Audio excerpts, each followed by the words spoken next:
If you're one of the millions of people suffering from plantar fasciitis and heel pain each year, it's likely you've tried all sorts of stretching exercises without success. You may have even tried the exercises in my popular YouTube short, check it out on my channel. But if you're still having trouble, it's likely you haven't addressed the significant weakness in your posterior chain that can help get you over the hump. One of the first areas to start is strengthening your arch and your calf, but doing so in a way that gets your toe in the position where it's more vulnerable. When we're walking and we toe off, our foot gets in this position and our toe needs to extend. So if we use a rolled up towel, we can place our toes so they're already flexed upward, okay? It's actually toe extension. And from there, we're gonna just do our heel raise, but we're gonna dig our toes, especially our big toe, down into the towel. And you can use the wall for balance if you need, push down and raise up. Get yourself through 10, 15 reps.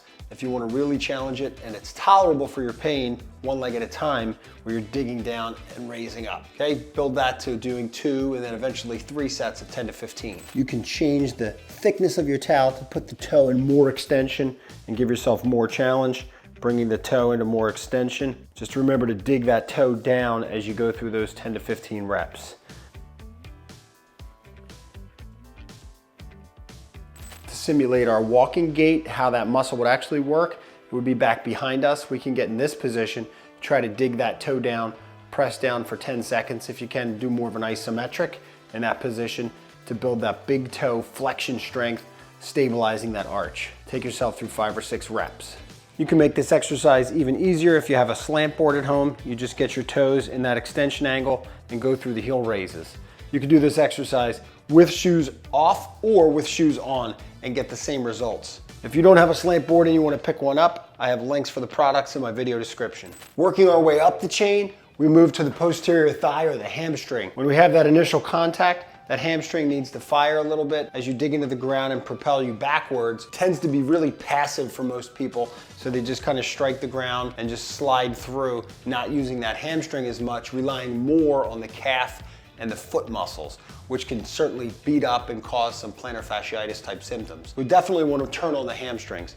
Again, we'll focus on isometric to start for all these exercises. You're gonna get to that position like you would, then you're just gonna dig that heel down, pulling backward until you feel this hamstring contract, and then hold that for 10 seconds.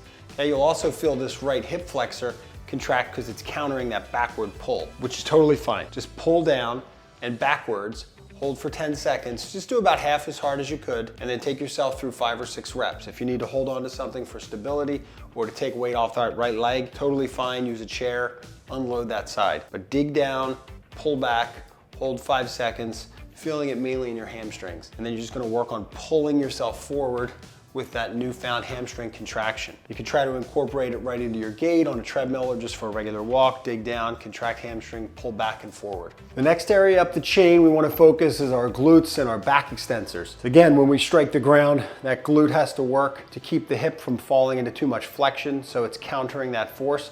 So we do want to have some glute action as we strike the ground. Now when we run, we're typically teaching folks to try to strike with more of a flat foot. When we walk, that doesn't happen or you'll get nowhere. So we want to strike with the heel, obviously, when we walk. And again, that's going to ask that glute to work. But a lot of people have shorter strides, which puts more stress on that arch with each step and makes you more at risk for falls and just generally less quality of life and speed of walking. So we want to maintain our stride length, especially as we age, and striking out there with a decent length between heel, driving forward with that back leg before the heel hits down is critical. So now, just like we did in the last exercise, only instead of trying to fire our hamstring, forcing that heel to dig down, we're targeting our glutes, trying to pull the hip back. So instead of just firing the hamstrings, this takes a little bit of practice, okay? You wanna think like you're pulling your thigh back from your hip. You will still feel some hamstring contraction, but we wanna have like you're squeezing your glute to initiate it and go through, again, 10-second hold. Hold the wall for stability, take yourself through 6 reps, and then try to use that to drive yourself forward, okay? And then with that active push off as well, we can tighten that glute, pull forward and drive. Really exaggerate it will help you get that muscle contraction through that range of motion. We want to get it to the point where your regular walking just happens automatically and those muscles are firing. You got the arch, you got the hamstrings, and you got the glutes all propelling you forward. It should increase your gait speed, the length of your strides, and hopefully help with that stubborn plantar fascia pain. If you're looking for even more ways to help your plantar fasciitis and heel pain, check out this video. Keep it moving today for a better and stronger tomorrow.